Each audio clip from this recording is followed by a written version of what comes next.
Yes, my name is Gaelin Elmore. I am a former foster youth and current speaker, trainer, and consultant around how do we create environments of belonging so people can be at their best.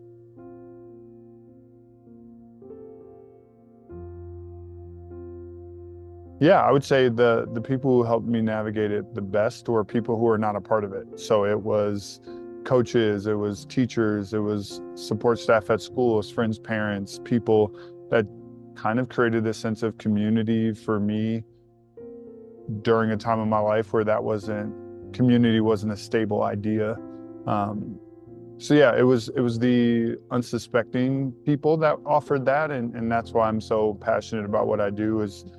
I benefited so greatly from stuff like that, but it wasn't a conscious effort or approach or initiative. So to me, that communicates that it's hard to replicate for other people, and that's why I made the commitment to focus on it in my work.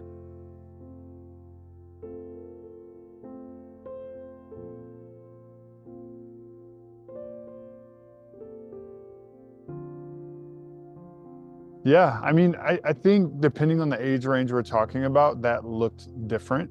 For younger me, um, it was friends and their families being willing to transport me to and from practice when transportation was the biggest barrier as to why I wouldn't play, because there were other aspects of my life that just couldn't change for my schedule or what I needed. So it was friends and their families coordinating rides for me in a way that what didn't make me feel like a burden, but it made me feel important enough to prioritize in that way. As I got older, it was stuff like um, finding a way to pay for driver's ed. It was someone using their relationships and connections to help me get a job in the summer. It was just these things that are essential to kind of the development of young people, but that often get lost in the shuffle when we're talking about the system. So it was that. It was helping me do back to school shopping. It was helping me, um, yeah, like go to prom. It was helping me participate in everything that kids should be able to participate in. But when we're not intentional, those things become barriers for kids navigating the system. So that is the way that community really showed up for me.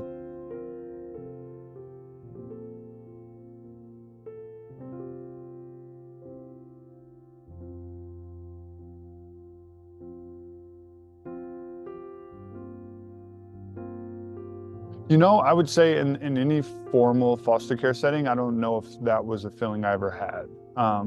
So a part of my journey was when I was 16, I my family kind of circumvented and avoided the system by giving my high school coach guardianship of me. And so that is in my mind, it's a placement, but it wasn't because they weren't licensed. They didn't have any support from any agency. They weren't trained. It was more of like this grassroots uh, community effort. And so it created, like when I think about the belonging that I experience, or when I think of some of those seasons in which I did belong, it's in that kind of a context outside of the system. And it's because we had freedom to do things that the system typically does not allow. Um, and so the moments in which I really started to feel like I belonged and like that, the momentum from that started to take place was when I realized like people weren't just in relationship with me or supporting me when I was at my best. It was that they were willing to stick around when things were not at the best, or when things were arguably the worst, when my behaviors were very reactive and very resistant to the support and connection and community they were offering. Those are the moments where I was like, wait, they're not leaving like I expect them to. And there were moments where that was annoying. But there were also like grander scheme, being able to look back now. Those were the moments where I really started to feel just like everyone else. I started to feel like a kid that belonged somewhere and not just a kid that was in shuffle. Yeah.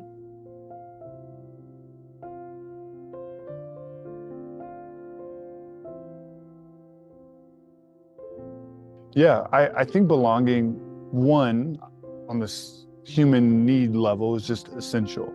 And it's something that gives people access to being the versions of themselves they were supposed to be. It's the thing that's ultimately began this adverse experience for kids navigating care. It was this removal of belonging, regardless of what their context and their circumstance looked like. The being removed from your family at whatever age that happens immediately puts a barrier to belonging in those kind of spaces. But so on the humans level, it's just essential. But on the specific to the system level, or foster care or child welfare, I think belonging is so important because it is not tied to a particular space, home, family, or context. It's versatile, and it's like complex, and it's abstract, and it's fluid. And I think sometimes we focus on outcomes or placements so much that we think that they're going to offer things that they can't offer for not being intentional. And I tell people this all the time. You could have legal permanency and never experience belonging, in the same way that you could never have legal permanency and only know belonging, right? Like it's not tied to one particular outcome. And I think that should be inspiring, and that should bring hope to biological families, that should bring hope to kinship families, that should bring hope to guardianship situations, that should bring hope to foster placements. I think there's not many solutions or approaches or ideas in child welfare that every party could get behind, right? I think it's very us versus them. I think it's very black and white, guilty, innocent, right, wrong. Belonging is just not that. And so that is why I think it's so special. And on a personal level, that's what transformed my experience in my guardianship placement with my coach. I technically aged out. I never was adopted. I never had that's like beautiful story where everything came together and was totally, everyone knew what they signed up for. Everyone was like, yep, this is our family, you're our child. And I don't even know if I would have been in a space where I could accept that, right? Like I was still wrestling with so much. So like even my journey is an example of belonging is not, you can't box belonging in. Like there are so many ways in which that can be offered, and that's what I got offered from the unconventional adult relationships and community relationships throughout all my childhood, even when I was not safe, even when I had very difficult situations. So that's why I'm so focused on it.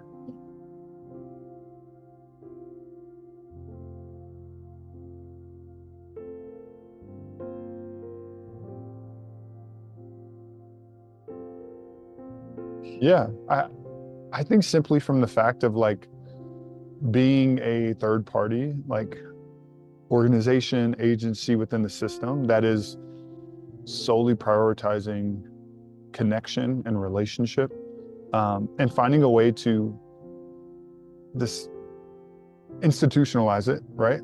Finding a way to like, no, this should be embedded into the makeup of how we do things within the system is the type of reform that I think our system needs. And it's the type of like changing in priorities that's without additional support, systems, agencies in and of themselves will not be able to come to, because they're drowning, they're under-resourced and understaffed, and retention is not great. And you have all these other like circumstantial barriers, fires that they have to navigate. And so having someone who's solely focused on it, that allows to like can come in and equip both sides in order to do this well and with intention, and to support them in that effort, I think is essential. And I think the motto in and of itself of building these essentially communities of people where you're minimizing bias, and you're minimizing ignorance, and you're minimizing the stereotypes and the labels that come with being a part of the system, that comes with proximity.